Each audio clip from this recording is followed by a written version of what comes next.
तमाम खबर।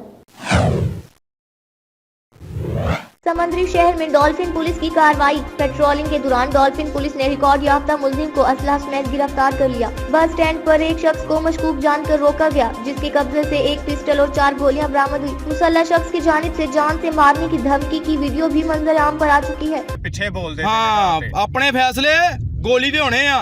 हाँ बन लो सिर ते कफन तुसी भी ਅਸੀਂ ਤੇ ਬੰਨ ਲਿਆ ਹੁਣ। ਅਸੀਂ ਕਿਸੇ ਕੋ ਜਾ ਕੇ ਨਹੀਂ ਬਹਿਣਾ ਨਾ ਜੀ ਕਰਨਾ ਤੁਹਾਨੂੰ ਆ ਕੇ ਨਾ ਤੇ ਅਸੀਂ ਬੱਕਰੀ ਚੋਰ ਆ ਨਾ ਤੇ ਅਸੀਂ ਲੋਕਾਂ ਦੀ ਰੋਟੀਆਂ ਤੇ ਪਲਦੇ ਆ। ਠੀਕ ਹੋ ਗਿਆ ਨਾ ਗੱਲ ਆਪਣੀ ਜ਼ਿਹਨ 'ਚ ਰੱਖੀ।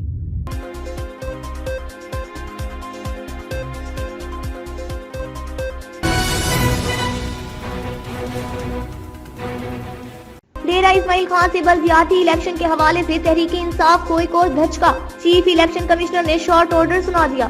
उमर अमीन गंडापुर को इलेक्शन कमीशन ने नाअहल करार दे दिया। तहरीक इंसाफ सिटी मेयर के इंतखाब से बाहर हो गई। अब मुकाबला फैसल कुंडी और कफील निजामी के दरमियान होगा। मेंबर सूबाई असेंबली अहमद करीम कुंडी की ज़ाब्ता इखलाक की खिलाफ वर्जी करने पर इलेक्शन कमीशन में केस की सुमात जारी थी। अहमद करीम कुंडी ज़ाब्ता इखलाक खिलाफ वर्जी केस पर इलेक्शन कमीशन ने दलाइल सुनकर फैसला महफूज कर लिया।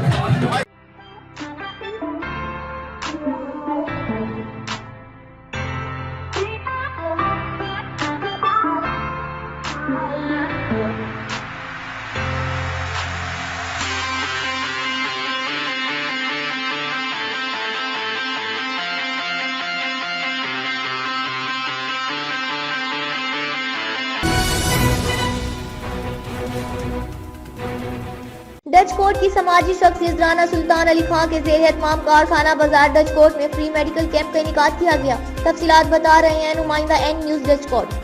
जी बिल्कुल, मैं इस वक्त कारखाना बाजार डच कोर्ट में मौजूद हूँ। यहाँ पर राना सुल्तान की जानब से फ्री कैंप लगाया गया है।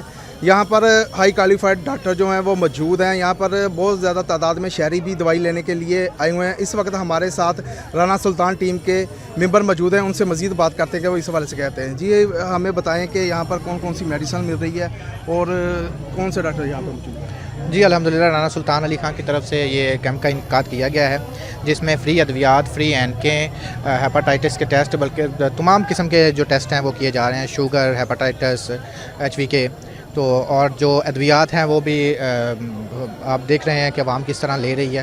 क्योंकि गुर्बत की वजह से आवाम तंग है और आप इस वक्त आवाम की तादाद से अंदाज़ा लगा सकते हैं कि लोग कितने तंग हैं।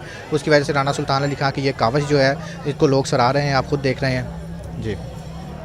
जी बिल्कुल, आपने राना सुल्तान टीम के मेंबर की बात सुनी है। उसका यही कहना है कि ये गरीबों के लिए फ्री कैंप लगाया गया है और यहाँ पर फ्री मेडिसिन। सियालकोट के इलाका गोहदपुर के जनरल अस्पताल में बच्चे की तब्दीली का इंकशाफ सामने आ गया। मज़ीद तफसीलात जानते हैं deputy bureau chief N news Sialkot Awais Ahmed Raza से। जी 7 माह कबल नदीम के घर जनरल अस्पताल में दौरान ऑपरेशन बच्चा पैदा हुआ था। कुछ रोज़ बाद बच्चे के वालिदैन ने इल्ज़ाम लगा दिया कि हमारा बच्चा दूसरे बच्चे से तब्दील हो गया है, जिसकी मुख्तलिफ इदारों में इंक्वायरियाँ हुई। वालिदैन को DNA के लिए कहा गया, लेकिन बच्चे के वालिदैन DNA टेस्ट ना करवाते। असर ड्रामा अस्पताल निज़ामिया का है, जो senior surgeon physician doctor Husnain Adris के खिलाफ साजिश करके अस्पताल में लगाया सरमाया हासिल करना चाहते हैं। बच्चे के भरोसा और इस अस्पताल निज़ामिया मिलकर डॉक्टर हुसनैन अदरीस के खिलाफ DP ऑफिस में एहतजाज करवाकर ब्लैकमेल करने की कोशिश कर रहे हैं और इसके पेशा को बदनाम कर रहे हैं। मज़ीद जानते हैं डॉक्टर हुसनैन अदरीस की ज़बानी। बिस्मिल्लाहिर्रहमानिर्रहीम।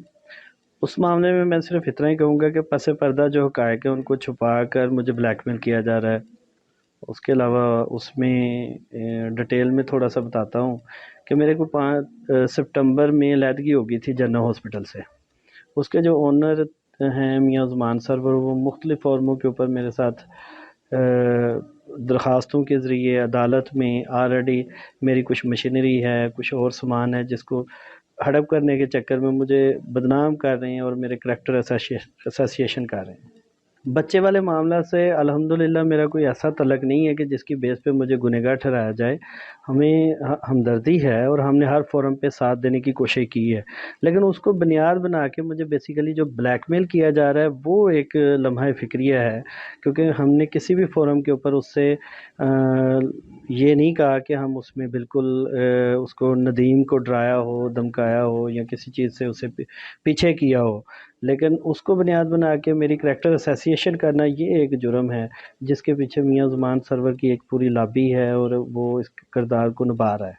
बेसिकली मेरे इख्तलाफात उसके साथ यही हैं कि मेरी तकरीबन गाड़ी समेत कोई 70 से 80 लाख की मालियत का सामान उधर मौजूद है, जिसको वो हड़प करने के चक्कर में मुझे ऑलरेडी पहले कई और धमकियां भी दे चुका है जो कि मेरे पास रिकॉर्डेड हैं, और उन धमकियों के अलावा अब ये वाला जो प्रोसीजर है इसको इस लेवल तक लेके जाना और मुझे बदनाम करने के लिए उसकी ये सारी कोशिश है। बिल्कुल हो सकता है, क्योंकि नदीम का किसी फोरम पे भी इत्मीनान का इज़हार ना रखना ये ज़ाहिर करता है कि जबकि उसे हर फोरम पे साथ देने की गवाही पुलिस की तरफ से मिली है, सीओ हेल्थ की तरफ से भी उसने इंक्वायरी छोड़ दी, फिर थाना मुरादपुर में भी उसने लिख के उसके बाद वो चला गया, फिर एएसपी साहब के पास, राजा ज़ाहद साहब के पास भी, डीएसपी साहब के पास भी हमारी इंक्वायरी होती रही, लेकिन जब कोई ऐसा आंसर नहीं मिलता वो हर फोरम से आगे चला जाता है। ये उसका इत्मीनान का इज़हार ना रखना एक ब्लैकमेलिंग के अलावा और कोई इशू नहीं हो सकता। अगस्त में बच्चा पैदा हुआ था और उसके बाद सितंबर में मैंने वो हॉस्पिटल मेरी अलहदगी हुई, अक्टूबर में ये भाई पहली दरख्वास्त लेके आए और उसके बाद फिर 2-3 माह के बाद इसको हाइप क्रिएट कर दी गई। खबरें आपने जानी दुनिया भर के हालात से बाखबर रहने के लिए देखते रहिए नज़ायर न्यूज़।